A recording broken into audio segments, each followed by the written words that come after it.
তোর ছোট ভাই সরকারি চাকরি করে আর তুই সারাদিন ফ্রি ফায়ার খেলে বেড়াস, তোর কাজ নেই। এই মুহূর্তে বাড়ি থেকে বের হয়ে যা। ঠিক আছে বাবা, বাড়ির থেকে বের হয়ে গেলাম, কোটি টাকার মালিক হয়ে তবেই বাড়ি ফিরবো। ভালো থেকো। বাবা, হালকো যাস না, তোর বাপের কথায় কিছু মনে করিস না। রাগের মাথায় কি নাকি বলে ফেলেছে। মা দেখো, ভাই সরকারি চাকরি করে তার জন্য কথা শুনতে হলো। ঠিক আছে, আমি ঢাকা শহরে যাচ্ছি, ভালো একটা চাকরি করে কোটি টাকার মালিক হয়ে তারপর বাড়ি ফিরবো।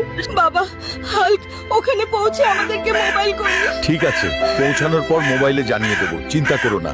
বিদায় মা। এই, তোর কাছে যা আছে সবকিছু দিয়ে দে, তোর দামি মোবাইলটাও দাও।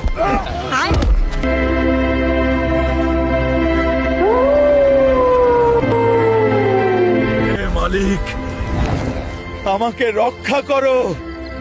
ভাইয়া, আমার একটা চাকরি চাই। গ্রাম থেকে কি সব নোংরা পোশাকের ছেলে এসেছে চাকরি করতে, ভাগ এখান থেকে। আচ্ছা, তোর লেখাপড়া কত দূর? 9 ক্লাস কম মেট্রিক পাস। আবে তুই 1 পাস, এখান থেকে সরে যা। বাবা মায়ের সঙ্গে অভিমান করে শহরে এসে বিপদে পড়লাম।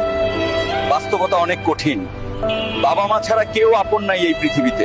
বাবু, তুমি কি শহরে নতুন কাজ লাগবে নাকি তোমার? চাচা, আমার একটা কাজ চাই। আর একটু সামনেই একটা চায়ের হোটেল আছে, ওখানে একটা লোকের প্রয়োজন, ওখানে যাও বাবাটা। চাচা, আমার একটা কাজ চাই। গ্রাম থেকে এসেছো, মনে হয় তুমি আজ থেকেই এখানেই কাজ করো বাবা। এই শহরে এখনো ভালো মানুষ আছে, আমি কৃতজ্ঞ চাচা। চা লাগবে, চা। এভাবেই হালকের দুইটা বছর কেটে যায়। হঠাৎ একদিন এই নিন স্যার আপনার চা। আরে, এতদিনে আমি আসল খেলোয়াড় খুঁজে পেয়েছি, তুমি পারফেক্ট।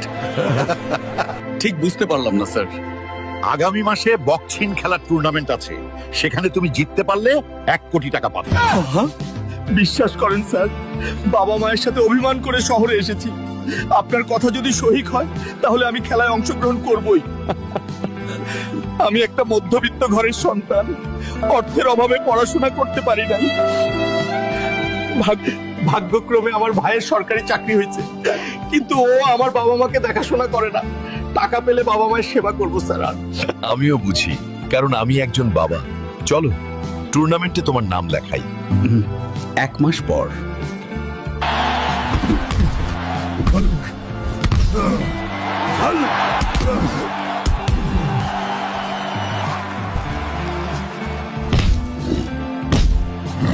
যান দর্শক, বাংলাদেশ